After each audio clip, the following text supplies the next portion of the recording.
Qu'est-ce qu'il a fait de mauvais? Pour bandika na quoi de la mbala? Il n'a pas cet exemple là. Parce qu'il y a Moutaza et les gens de notre domaine. Notre domaine, notre domaine, on a quoi? Il y a des gens qui danseuses. Mais dans la preuve, parce que danseuse, ce n'est pas moi qui l'ai dit. Ah, ils ont par rapport à la accusation au Bayaka. Le seul musicien, où il y a quelques mois, on va bien un musicien légende. Quelques mois. Quelques mois. Oh, monsieur Corentin. L'art de transmettre le message contenu dans une combinaison de sons. Voilà. Ça, la définition de la musique selon Eyon. Ah, au communauté, elle a évolué, on s'est évaporé, comme ça y est. Donc, les a partout.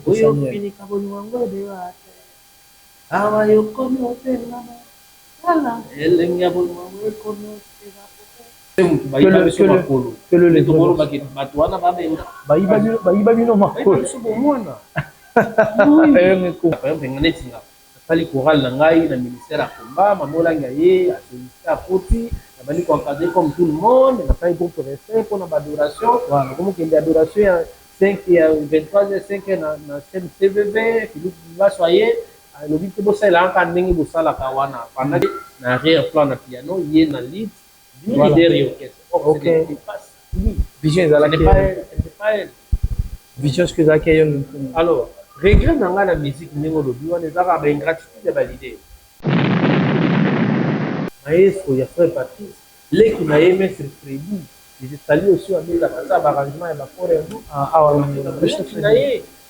qu'est-ce que pour ni comme on bante mais sur Freddy azaka ndenge ba binga te ba Michel Chaba pour cela ka mutu likambuti tango zana na bon vivant voilà chunga na koya pour la répondre te ben pour na beta pe ndenge otuni ngai les solos pendant que parcours nanga et coïncider que contredire un mensonge naie comme il a manqué hier respect et je suis l'unique musicien Luka na niveau ya Congo mobile on va publier un visa premier à l'époque à la Libouya et à son âme mauvais Michel mauvais Mozart trois qui chef à rédaction comprendre va publier le musicien qui a terminé la licence avec distinction. Voilà. Et que l'artiste on a que les photos, ils allaient te voir au bana balabala ba na photo. Voilà. Ce sont des professionnels. Exactement. On voyage na médecin na ba. Voilà. Donc évoquer le roman est très important. Na bande ko na ba artiste musicien o bokenda na photo, botika la pona ingratitude ya ba leader na bino, bo regretta carrière. Eza ba décompte final. Wasi kataba asilo keto yangolo le motuka. Papa Jean Goubala c'est la qu'est-ce qu'il lui a donné là-bas?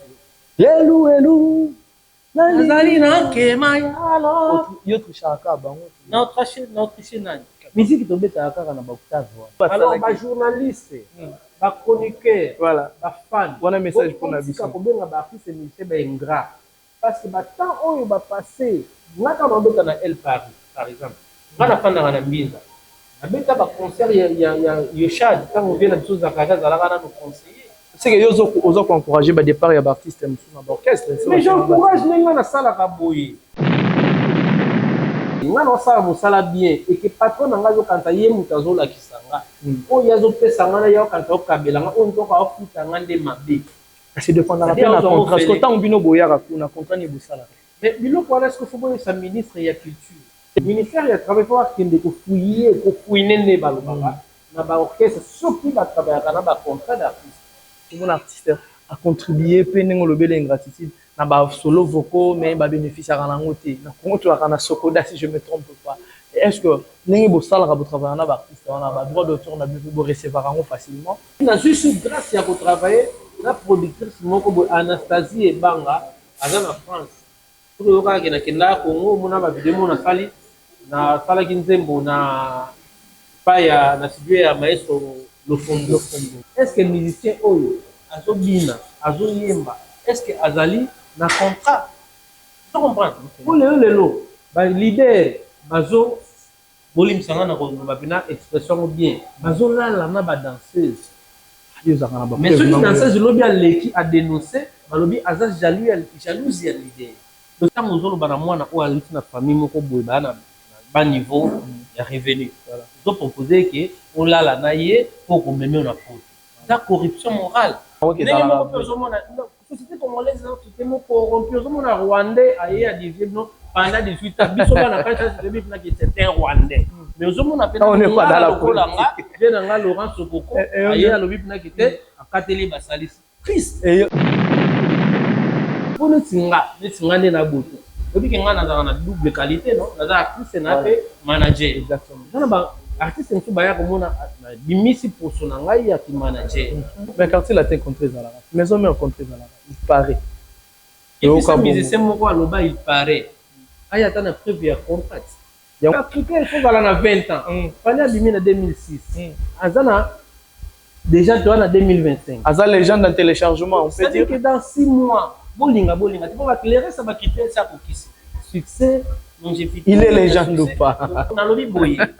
Donc ça dit que les Arabes en 6 mois. Alors tu peux des légendes. Donc dans 6 mois, il fallait se ranger les gens. C'est que Jean-Marie Kassamba n'a pas tort. Non, Jean-Marie Kassamba a tort. De quoi? Pourquoi il est? C'est parce que Yomoro Lobby. Donc à niveau communautaire Aza déjà. À niveau communautaire Aza. À niveau il y a RDC fallait. À niveau continental. À niveau continental Bazali. Parce qu'au niveau mondial, dans un téléchargement. Dans mondial. Dans la définition des concepts. Et quels sont les artistes au bazar? Beaucoup de Papa Wem. Beaucoup de bongo man. Bongo man passe. Kanda bongo man. Voilà. Monique na bimisi comme on a jamais arrivé à Kassamba tanga. Beaucoup de Betty Masiki. Beaucoup de Will Longomba. Voilà, légende mondiale. Kofi comment on a vu dans le passé. Oh, dans le passé comment? Mais peut-être à BBC na image. Parce qu'il y a des critères aussi image. Donc, il a été légende, mais il n'est pas le mérite pas. Image, non, condition d'engager. Quoi? Les Arabes on est fêtés. Bye bye, à la prochaine occasion.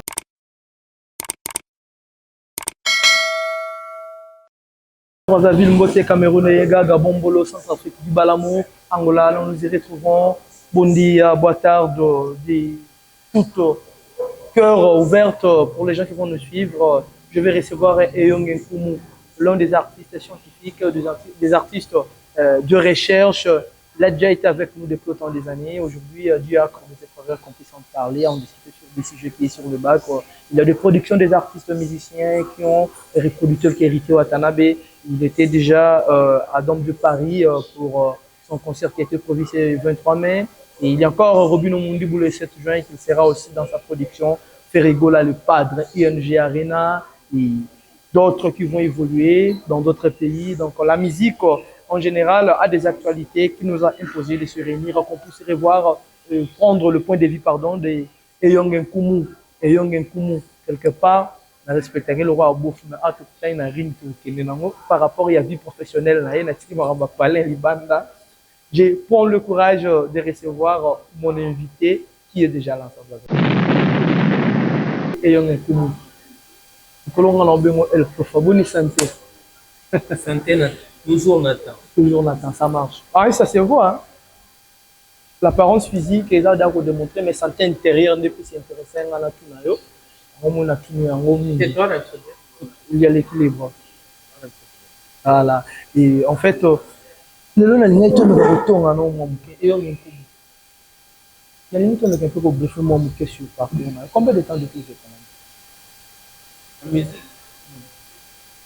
Et avant tout, on attend un artiste scientifique.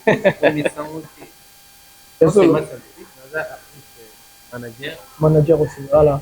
Je m'appelle Eyong, Vérité Santé. Ah là là. On est dans conscient dans la aussi. Moi, je suis dans la musique. Non, conscient. Comme Angola de Barasso. On a besoin de tricher quelque part. On a besoin de moi-même. C'est que vous êtes. Si la billette n'a qu'un Kumulo. Je m'appelle Kumulo. Identité n'a rien. Bana nyoso ngai na okota baba Kumu. Nakati partout ba. Un chef ne triche pas. Un chef est inspiré. Et Dieu Il observe l'a juste lâché. avec intelligence. Donc voilà, bon, musique, il faut que c'est là où Maël est trop mal. La musique, c'est un art. C'est un art. C'est une œuvre d'esprit. Hmm. Œuvre d'esprit, donc la najaka dans le vide. Ici, qui est dans la formule. Ceux qui définissent la musique comme étant l'art de, Combinons les de sons. combiner les sons d'une manière Agréable à agréable. l'oreille. Peut-être que c'est ce qu'on fait. Je me Ah, rappelle. c'est vrai. Puisque le définition Fouquet n'a sont pas présentes. anal, il y a Tropicana TV, une époque qui fait à son âme, après une femme, vraiment son émission. C'était là, on était là, le thème c'était Namo Sanagatia. La musique détruit les mœurs. Il se fallait bien pour défendre parce que faire défendre, et puis vas-y, bah, un professeur de l'université à Ina. Parce que c'est ça, on a des étudiants, on a biso côté na biso, les apprentis sur l'état. Il y a des musiques qui sont faisant, qui est l'école. Vous allez qui on a, parmi biso, vous avez des apprentis sur l'état, il y a des musiques. Il y avait mon grand frère Rédi Amis, Bailonka. éloquent. Il y avait Félix Oisé, Esclave. Il y avait Apocadero. Il y avait moi, Yonko. Pocadero. Dans la grâce dans la à l'époque, Il y a Jean. si je ne me trompe pas, c'était dans 2002, si je ne me trompe pas. Dans la grâce dans la voilà. Il y a passé une émission parmi les grands. Comment ça a été passé? Du côté scientifique, vous allez un professeur à l'université, vous allez un assistant professeur à l'université, mon ami Trésor Biantois dit, Ah, c'est votre famille. soliste, il y a Gaël, en France, des professeurs jusqu'en France. Aussi mon manager est au niveau France, Trésor Biantois. Il y a Zaki professeur assistant à l'université. Il y avait aussi d'autres études.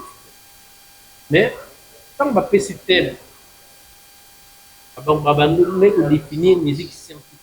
La musique, c'est l'art de combiner d'une manière agréable. Et lui, selon mon frère Trésor Biantois dit,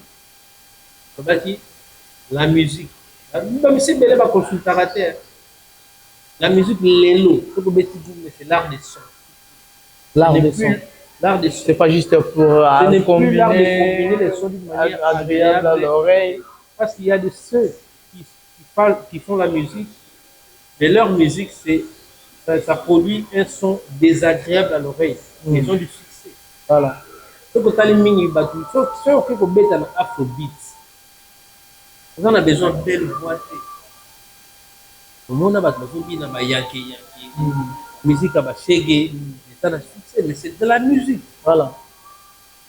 Donc vous acceptez ça, vous reconnaissez ça dans la musique. Moi, n'accepte pas, mais moi, j'ai défini la musique comme de ma façon. Quand tu m'appelles musicien scientifique, voilà. Tu ne peux pas passer dans une émission pour n'a gobé kakaba ou passer là bas des tissus bas lokola. Quand on a dit qu'il faut comprendre les thèmes qui vont condamner la danse.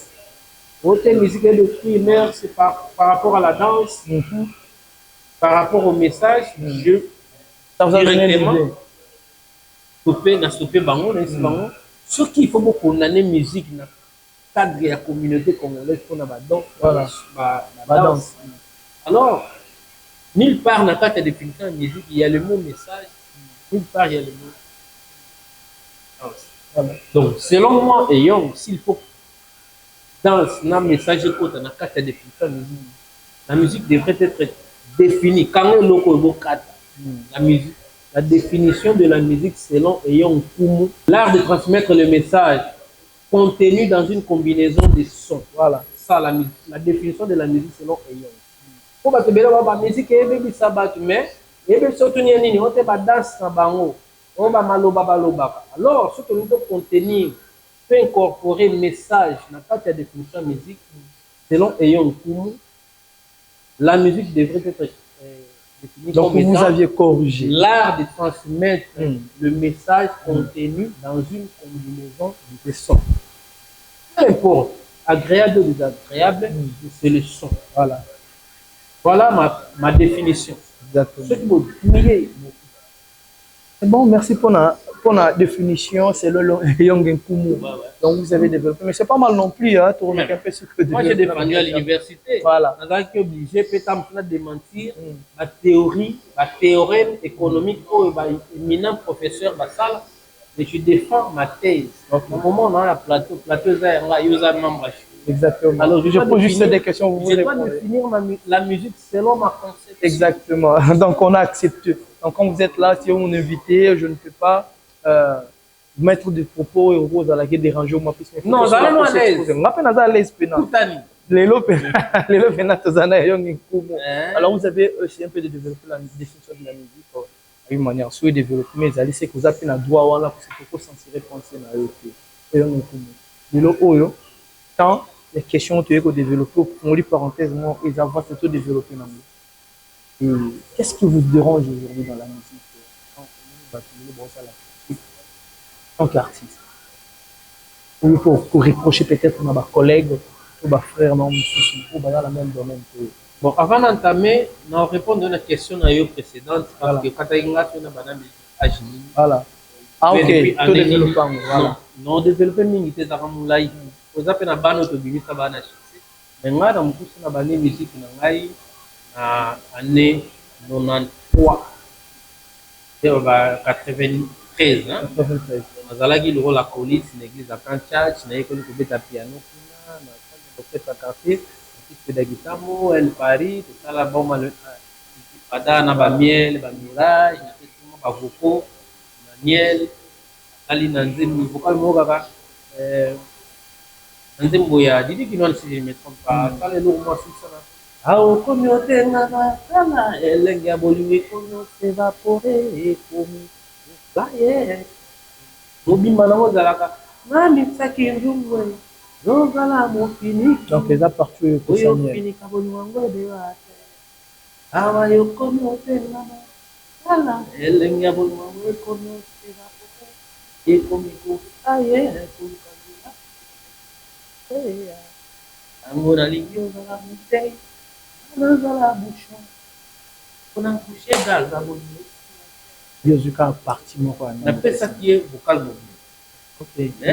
Tellement que Deko Burompela, ou bien un coup, c'est ça qui est derrière moi, combiné à Zuka partout là.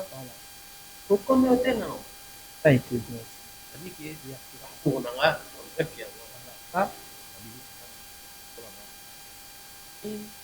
pour là-bas. Maman Micheline Chaban. Oui. Avant moi, on a la musique. Comment expliquer? Il y a un côté dans ce on a la bande les reconnaît aussi vraiment que yo. Non, dans le monde il y a musique, dans la communauté. Les gens reconnaissent ça, honorable, l'excellence, qui m'ont beau tout ça. Ils sont dans l'ombre. Vous dites que vous êtes bateau.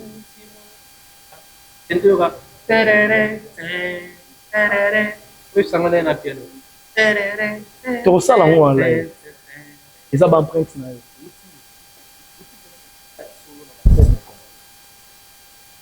Tadi bangun, bayin bangun, lagi tu caba malu malu. Lele comment, tango, mutaso bete histoire, dengue yo ngendra. Ingratitude, qui doit quoi à qui? C'est que le tokoro baki batuana babenga. Bayi no makolo. Ce qui le rend bête le solo, qui ngam na beti ba musique wana arranger mo koyeba te. La communauté à ministère à comment banam ngali matu baebi ngaya bandi matu babeti premier album 80% baba leki. Mais quelles sont des raisons sali qui les loza en vie qui vous allera toujours kaka na kati ya makambo et baza ko reconnaître moni parmi tant makambo lobina répéter moni compagne na quotidien na réponse voilà c'est-à-dire une gratitude ya validé donc tout soit orchestre local la entreprise engagaka batatonner soki nalingi moninga osala émission ndenge otravaille na ingénieur bra botier nandimi na nga te akozwa mwana moko boye alakisi kaka na moment wana simba caméra boye ezala wana ale filme mamoko eyo aluka moto ayebi ala expérience comprendre ndenge moni abengi pesi na ngai ka concept keli sali mo te samo te ata comprendre mais oui encadré ye oui aza deya na pouvoir an expérience ana sagesse ntango biso ozalaka par exemple nga neti nga asali chorale na ngai na ministère ya komba mamolangi ya ye asoliste akoti nabandi koencadré comme tout le monde nasali groupe refrain mpona badoration nakomokende adoration ya 5 ya 23h5 na chaîne tvv philippe baso aye alobi te bosalela kaka ndenge bosalaka wana pendant que moi j'étais na arrière plan na piano ye na lead leader ya orchestre vision ezalaki vision soki ezalaki eyo alors regret na ngai na musique ndenge olobi wana ezaka baingratitude ya balider soki nayebi so lelo otangela ngai pianiste drummer basiste ya frère parti ayebani te eyebi bango te me ngai nayebi soki leki ya tira papi tira que je salue mon frère mon ami basiste maestro ya frère parti leki na ye maître Freddy je salue aussi abezaka sa baarrangement ya bakore yango awa leki na ye qu'est-ce que mpo nini komona yeba te mais maître Freddy aza reko ndenge bato bayebi nga te bayebi Michel Chabat ndenge bato bayebi nga te bayebi Asaolangi ça c'est une question de l'ingratitude ou peut-être que vous êtes non omoni na communauté non musique na communauté congolaise badefinisa yango selon kikinoiserie esi nga soki na ye nalobi ke ngai moto nasalaki boye ye soki aye akobeta bahistoire na ye moto nga na encadré par exemple olinga su te natanga kombo de moto nga na encadré par exemple oyi koya abandi koloba ke non azalaki na bana na ngai bayeyo ngani abenga deya mwana po bato bayebi ye wana ye moto akobeta lisolo e bakoselaka motu likambo te ntango aza nano na bongo sunga na koya mpona répondre te me mpona beta mpe ndenge otuni ngai lisolo mpenza ndenge ya parcours na nga ekoincide ke contredire en mensonge na ye ekomi na manque ye respect au départ faut bazalaka reconnaissant que ceux qui viennent travailler avec nous sont des professionnels moi je suis économiste nasali stage na ngai ya gradué na licence na régie des eaux mon direction générale et je suis l'unique musicien luka na niveau ya Congo mobile po bapubliaka na visa premier à l'époque ya Ladi Douya pe à son âme mauvais Michel mauvais Mozart azalaki chef de rédaction comprendre bapublia le musicien qui a terminé la licence avec distinction voilà so laquelle luka mosala na nga bakopoze nga baquestion na économie soki nazwi parmi bacandidat so baengage nga soki nasombi motuka nabandi kovoyage nakomotonga bandako régie des oirs koloba te ke abokoli ngai eza bamérite alors balider soki bazoengage baartiste eke baartiste wana baokende poto ezali te baozwa bana ya balabala bamimako na poto voilà ce sont des professionnels baovoyage na bamétier na bango donc évoquer le roman très nakoloba important kuna bandeko na nga baartiste musicien oyo bokenda na poto botikala mpona ingratitude ya balider na bino boregretaka rien eza badecompte final eza badecompte final badecompte final ya baefort bango alors bajournaliste bachroniqueur bafan wana message mpona biso kobenga baartiste musicien baingrat parce que batemps oyo bapasse nga kaka nabeta na el paris par exemple nga nafandaka na mbinza nabeta baconcert ya yoshad ntango vie na biso zakari azalaka nano conseiller c'est que yo oza koencourage badépart ya baartiste mosusu na baorchestre mais j'encourage ndenge nga nasalaka boye soki na entreprise wana bazovalorize nga te tu sais bien que si tu vends si tu te vends moins cher tu risques de te vendre gratuit voilà vous avez raison so comprendre soki nazokende nga naosala mosala bien et que patron na nga azokanisa ye moto azolakisa nga oyo azopesa nga na ye okanisa okabela nga oyo ntoko aofuta nga nde mabe kasi dépendaka mpe na contrat parce que ntango bino boyaka kuna contrat ni bosalaka mais biloko wana soki foboyesa ministre ya culture tobanda no na bino motango boyaka na assemblée appelé artiste scientifique exactement parmi badébat efe ekota na assemblée il faut batala bien na baorchestre wana ezala structuré voilà bayaka kovérifie neti atozalaka na mapresse ministère ya travail fo akende kofouine nde balobaka na baorchestre soki batravaillaka na bacontrat d'artiste. Donc, à partir de déjà Belgique, tout le monde a artiste, même si bénéficiaire, dans SACEM, dans SABEM, Sabam, voilà. Belgique, voilà. SACEM, France. Exactement. Bamsu bakendaka kuna plus mon artiste a contribué pendant le bel ingratitude na ba solo vocaux mais ba bénéficiaire en angoté. Na Congo tu as na Sokoda si je me trompe pas. Est-ce que n'engi bo sala ka bo travailler na ba artiste on a ba droit d'auteur na bo recevoir en facilement mon la réclamation. Problème pena plus c'est à la nini na ba. Tout développer en l'état landela pour tout le monde organisation ils on a vu ça qui est le mot ba musicien communautaire. On n'est pas dire congolais. Voilà. Musicien communautaire ba sala ka ba recherche. Quand j'ai eu la grâce de travailler avec un avocat, un juriste, un spécialiste dans le droit d'auteur, il est mon cousin. Eli Bongongo. Je place à Ebaka et Nazalaran, cousin, le grand frère de la Madine. Place à Kou. On a tata Mosinaï. Kuna Madilove. Voilà. Songi Songez. La Madine. Eli Bongongo. Comment on entend Eli? Combien de temps on a eu? A bengi ngai na ya kubeta pour arranger oyemba bana mtu temba bango na la joie de l'éternel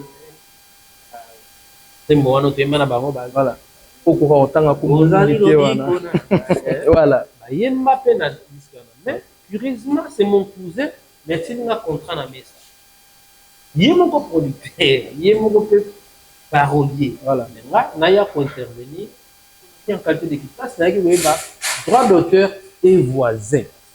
Donc, vous avez droit d'auteur et voisin. Il y a un droit d'auteur, il y a un voisin. Quand tu as droit d'auteur, les sous-sous, il y a un auteur. Quand tu as droit de voisin, il y a une composition parce que nous avons arrangé. Nous avons parmi les compositeurs, exactement. Nous avons yemba, nous avons parmi les interprètes, nous avons mis piano, nous avons parmi les interprètes. Voilà. Comment? Ma voisin. Donc, d'auteur et voisin. Voilà. Et puis, je suis grâce à travailler la productrice Anastasie Ebanga, à la France. Pour le cas que na Congo, mon a vidéo na sali na sala kinzembo na paya na situé à maestro le fombo voilà. Oyo le fomba beti ba Sarah solo beta solo na compagnie. Comprendre? Producteur en quoi la France a eu ba droit voisin, ba droit d'auteur et voisin. C'est parlant de découvrir. C'est la découverte, ça fait longtemps, parce qu'il a dit bon, on va attendre ça. Mais ce qu'on attend, à travers qu'on a productrice, à Outi France, à Yési quand même, pas si la musique. Parce que si la production, on a la production, la France a bien expérimenté la fille. C'est aussi ma cousine. Moi, je n'ai pas pour bénéficier d'un mais à un contrat. Si on a Spotify, on a Deezer, on a Diamond, on a ma plateforme. La plateforme. Comment la musique va être ma copine? On a Anastasie Ebanga fils Yonkou. On a rempli ça ma fiche. Dans un cadre, il y a droit d'auteur. On a un droit voisin. Voilà. La composition. Parce que c'est la collaboration. L'arrangement, l'interpréter, n'a pas quitté ma langue. Parce que la composition. On bêtise à la psycho.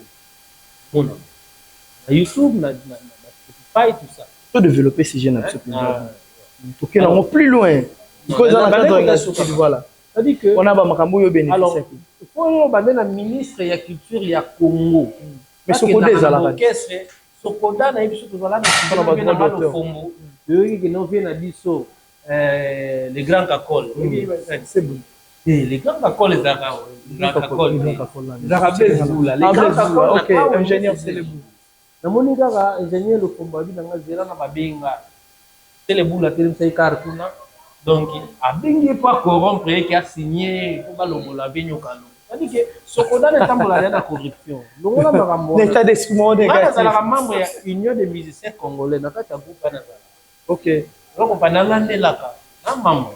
Mais, il y a un ministère de la culture. À travers le service de la droit de travail. Donc, suivez à la ramon, c'est ce que nous avons. Est-ce que le musicien Oyo, Azobina, Azoyemba, est-ce que Azali na contrat? Tu comprends? Pour les lots, l'idée, bazo, bolim sanga na ko bapina expression bien. Bazo là na ba danseuse. Mais ceux qui dansaient le lobby à l'équipe a dénoncé, le lobby a jalousie à l'idée. Donc ça dit que même société congolaise a corrompu. Ceux qui va signer va contrat que leader mo songo la salon au niveau congolais sur certain qui va danser bol mode mana bango. Oui, il dit que ceux qui n'ont pas travaillé le corps secrétaire d'entreprise a signé contrat. Ceux qui chef a meki ko kolingaye abimana ye. Ceux commis par consentement et commis par adulte mi balé. On est à la obligation. C'est comme harcèlement. On a validé basala tout développer bien. Toi acquis karaté tout développer. On a validé basala que zalaka imposition. Il y a ba négocier. Ça trafic. Tant nous on bana mwana o aliti na famille moko boye bana ba niveau ya revenu. Voilà. Donc proposer que on lala na ye pour qu'on meme na faute. La corruption morale. Majorité ba koti ba agent na musala on a ba agent mineur. Ceux qui peuvent danser, je me suis dit, il y a une intention pour avoir un poste, je me suis dit, il y a une personne qui n'est pas leader. Il y a 12 ans, 13 ans, engagé à cause de l'accompagner na tutelle. Mais la majorité, il y a la danse, il y a accompagner na grande sœur de mon WhatsApp et Est-ce qu'il faut plus ces herbes? C'est banane. Non. Pour y non, mais la logique est quand tu as vélo climatisé. Voilà. Ceux qui sont aussi bas, donc il y a des prisons. Voilà. Mais voyons comme tu as bien de faire de tout ça, chef il est au plaisir de venir. OK, yo kana. Parce que yo il y a des lois, il y a des droits, vous avez beaucoup plus condamné. Alors, entrepreneur dans le monde musical, il y a des droits. Mais si vous là vient en conflit. Il y a des droits parce qu'il s'appelle licencié comme moi, il est économiste comme moi. Il est censé connaître la vie. Il est censé connaître les trafics. Qu'est-ce qu'il a fait de mauvais? Pour bandir en enfant de l'emballage. Il n'a pas cet exemple là. Parce qu'il y a des gens dans le domaine. Dans le domaine, nous. Dans le domaine, nous, on a quoi? Il y a des gens qui dansent.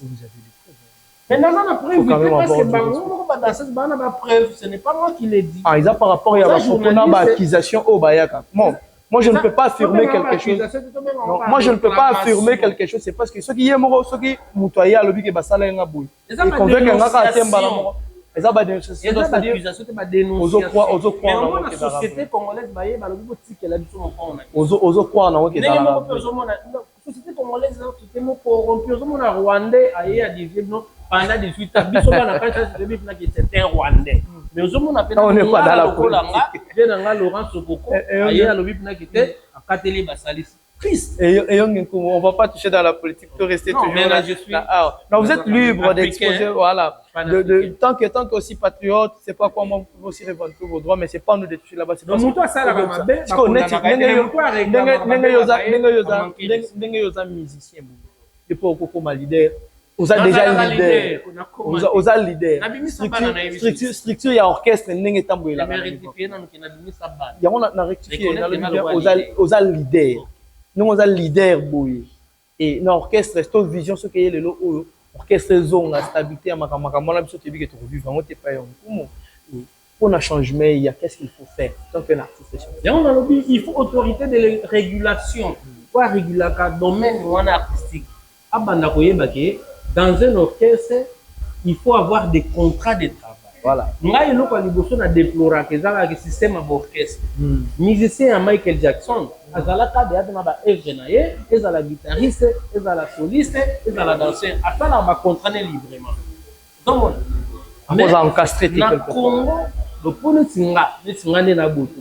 Depuis qu'il y a une double qualité, non? Il y a artiste et manager. Exactement. Artiste sont baya comme on a bimisi pour son angai ya ki manager mais on a soumis la pour son angai ya ki artiste moi même sur la police dans solennesse mais pour que ndata studio donc on a musicien qui ngana on lingate to yem c'est parce que leader na ya pose la liberté voilà il faut mais quand il a été contre Zala mais on met contre Zala il paraît et puis ce musicien moko aloba il paraît aya tana preuve ya contrat. Il y a fallait-il le droit de mise en disponibilité, c'est parce qu'il avait un contrat avec. Vrai ou faux, fallait-il le droit pourquoi le battre à l'ongle car c'est parce qu'il avait un contrat avec Ofolomide. Le seul musicien, oh Yazana c'est les. Et si Kalika a quelques mois, on va bien un musicien légende. C'est donc quelques mois. Quelques mois. Oh, monsieur parenthèse. Non, parce qu'on a critère, il faut aller à 20 ans. Fallait à 2006. Azana déjà tu en 2025. Azana légende dans téléchargement, on peut dire que dans 6 mois. bolinga tu peux éclairer ça va quitter ça pour qui succès longévité il est légende ou pas donc dans le boy donc ça dit que les ara na 6 mois alors tu peux déjà légende donc dans 6 mois fallait se déjà légende c'est que Jean-Marie Kassamba n'a pas tort non Jean-Marie Kassamba a tort de quoi pourquoi il est c'est parce que yo moko lobi na biso déjà parce que alors papa Wemba moi je te dis ceci fouiller bien scientifiquement on retrouve qu'il y a des catégories légendaires non voilà les gens en RDC to banda non na ba critère non to banda non na ba critère avant to na ba catégorie poto bungate loko ye wana to suka wana voilà il y a des colonnes l'idée légende continentale voilà non communautaire RDC il y en a beaucoup de légendes communautaires. Communautaire, il y en a beaucoup. Dans l'air commune, il y a des légendes. Non, dans il y a RDC. Pardon, voilà, dans il y a RDC. Voilà. La communauté congolaise, voilà.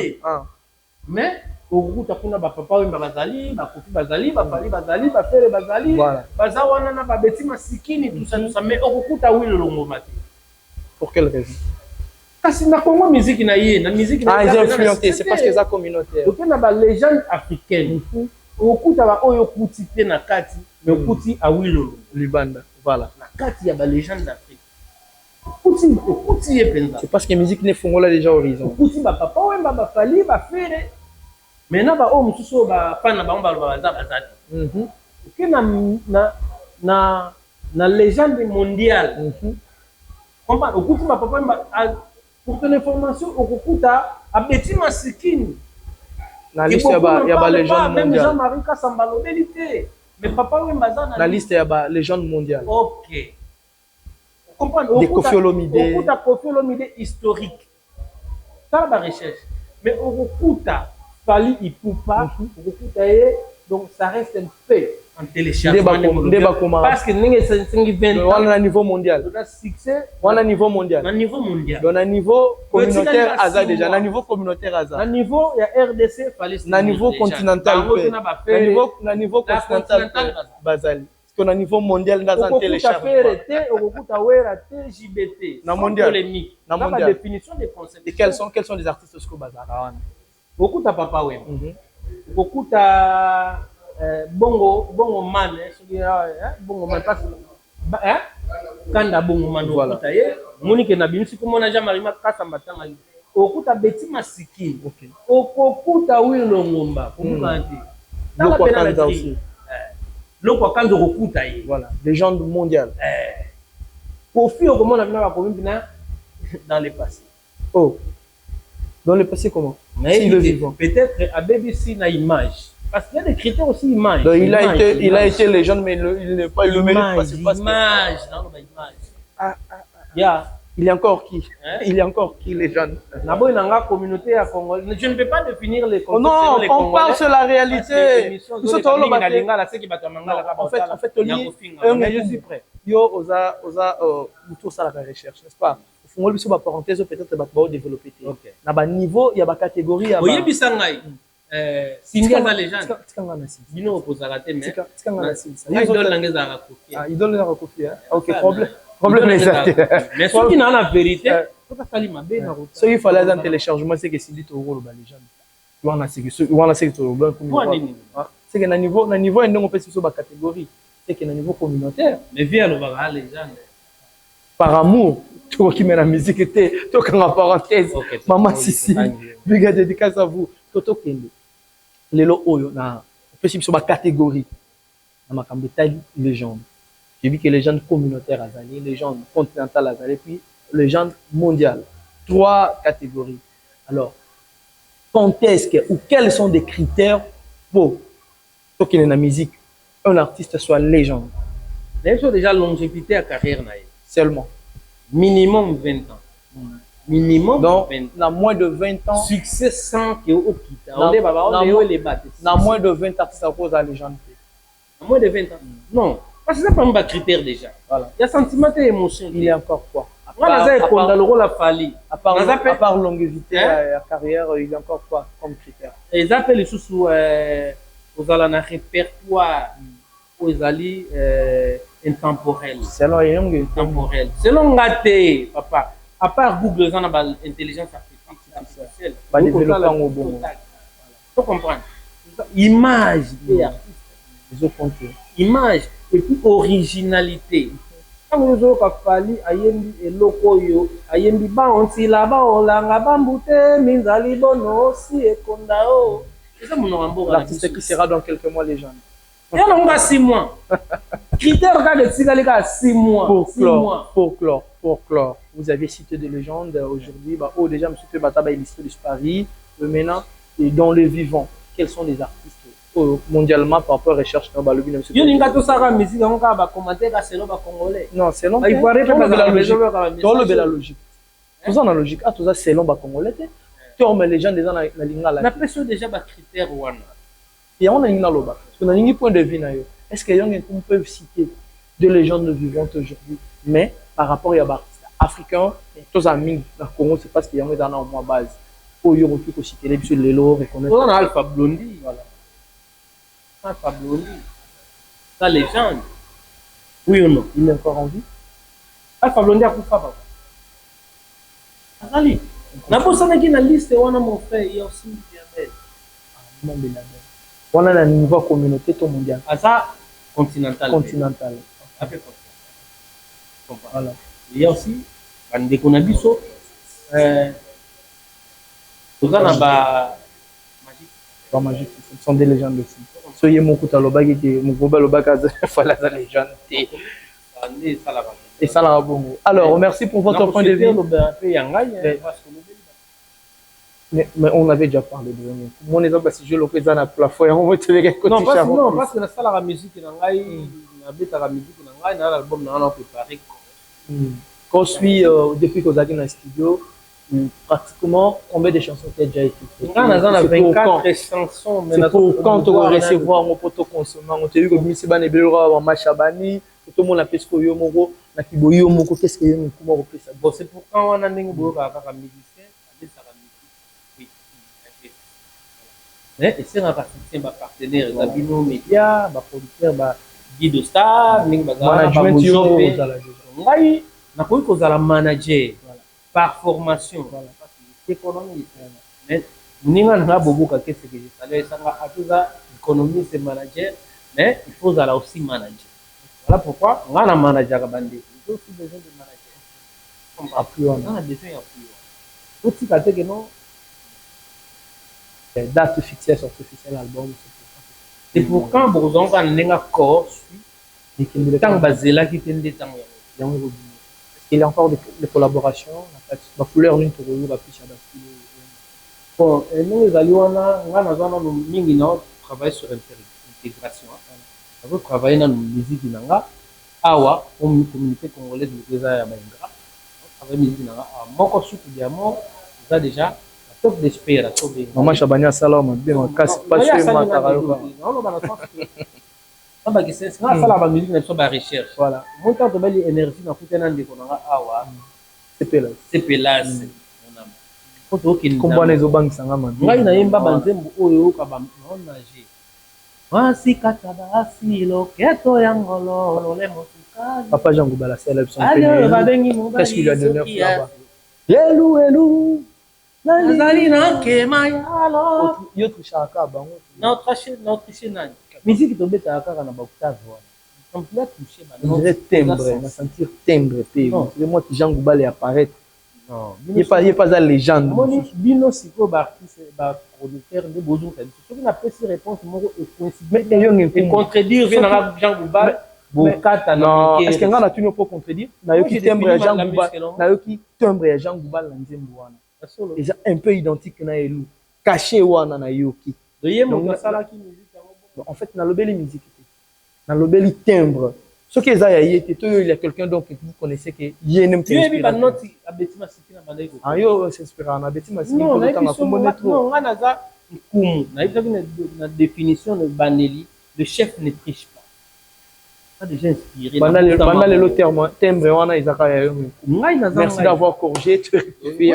La par coïncidence na ça le loko mo qui le quoi tout kan mais royo kanga pen dans un banase dans un balikolo le bioté a kokani na la course a kokani nga banze mona na couleur nyonso couleur na maïs ba featuring kasi Bon, bah featuring, ils ont déjà quoi à suivre pour la communauté. Mais non, ça n'a pas wish na pour nazana. Au s'intégrer dans la communauté.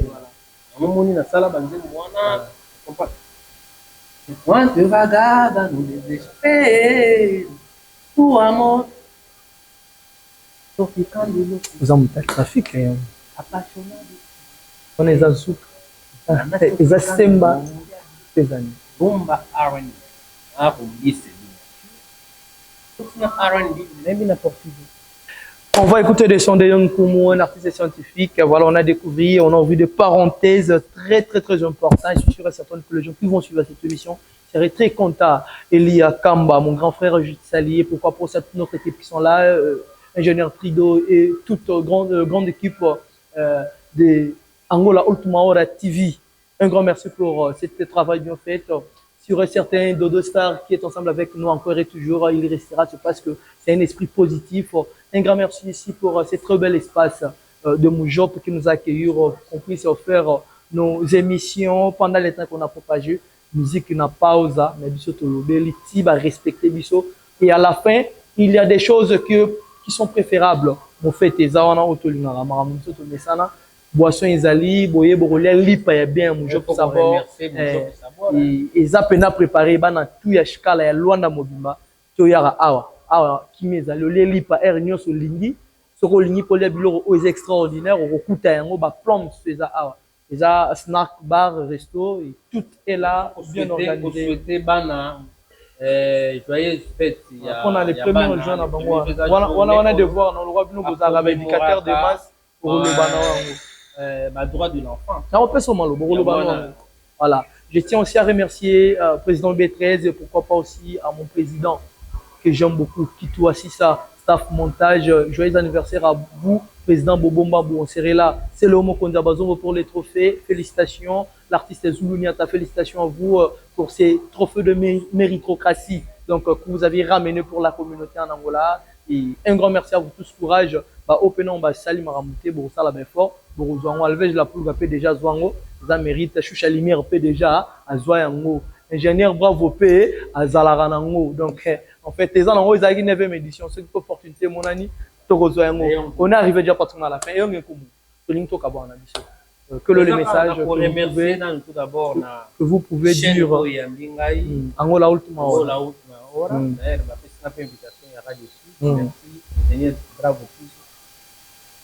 Merci Nayo Pétoisi. Merci beaucoup aussi vous. Merci pour l'espace pour la maman Angèle Moujopé à nous promouvoir vraiment. Merci. Talara Pébiso parce que musique ils allaient marcher mon côté supermarché. Musique ils allaient marcher à foule. Il y a qu'à trois spécialistes dans les bendés à crier les bendés à pour lamba à tirer. Trois spécialistes dans plastique à crier. Biso ba haute interprétation tout ça. Merci aussi mon président Pablo Kini Kasazali, Pifon Zambé, vraiment, Momo Kombi Zatou, bon, na qui réunion t'est passé, le travail m'a appelé. Merci na Paulo Tudilou pour la production de ça pour Nabiso, non seulement pour Nabiso, mais depuis qu'il est 2 août, nous avons vraiment awa na Bahia de Luanda avec Lego. Donc, et malin kai ko yali londo, tozawana Paulo Tudilou, Paulo dos Santos, merci encore, merci vraiment à Alain Vizor. En tout cas, merci mon frère Fondé Liakis, Yebi, Solana Boboka qui c'est comme le message passé. Donc, il y a dit Badiata, multiplié, Ouyate, Dosa toujours Wana, et on peut hériter sacré.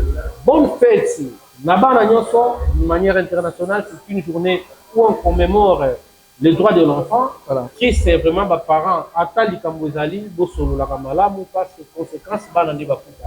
Merci beaucoup. Les gens qui ont des parents, ils ont des Bano Bazanga parents. Merci beaucoup Koumou pour le message. Je vous remercie aussi pour nous accorder cette faveur. Et on est déjà arrivé pratiquement à la fin pour gagner le temps. Et je salue Raissa, Simeon en Italie, depuis l'Italie, big dédicace à vous. Et je profite de cette occasion de saluer le mécène le plus extraordinaire de la capitale, Paulo dos Santos Guerrier, FCC Force. Je vois aussi Rodrigue Matadi, Baudric Matadi, ça Alvej la Poulga comme des producteurs atala rapé biso na foule. Message commis. Alvej la Poulga, Alem Pro, et on est comme déclare que Makambe Tengouem, maman Amélia, maman présidente, Amélia Mwanda, big dédicace à vous, on est pratiquement à la fin. Je profite aussi, je ne pourrais pas aussi oublier, il ne faut pas tout commettre d'erreur. Ils en ont trop, toujours balana, partout dans le lobby. Force y a parle du centre, chez eux mesurer 40 nzoko. Monsieur peut te limiter au vivant. Sur le ligne Alem Pro et ça la production, on a intégré le schéma. Les lois y ont un petit effort. Dès toi en Angola, abatambon va d'ailleurs. Nous sommes vraiment au bout à la banque, on est gratuit, n'a pas de musicien, monsieur peut te vraiment souffrir. Et tu viens dans il y a quand même kabana parce que vous liez un bon trop dédicace yo comme ça. Balé mbongo. Yo pose un musicien, tu en fais partie hein. Aux opportunités. On a le roi sinazo ma pesa. Ba comment pu mela yo. Tokyo ye na yo kaka. Solo li na okana parle du sang touche. Ya tchanga moyen lo baraté. Ayebi ni mamba lo bati. Alvej la poule. Soka tcheka moyen Alem Pomba mo sali production. Wenge makamboshe yu dollar pour tout star Gondo 007 JR Sa Majesté à ça que y a ba patron. Je te salue Gauthier Toubala Poule, pourquoi pas aussi à Orly Mobali. Big salutations à vous tous. Je vous remercie pour les efforts. Vous continuez toujours à soutenir Bissot. On arrive à la fin. Les Arabes. Conditions n'en a. Les Arabes, on est fêtés. Bye bye. À la prochaine occasion.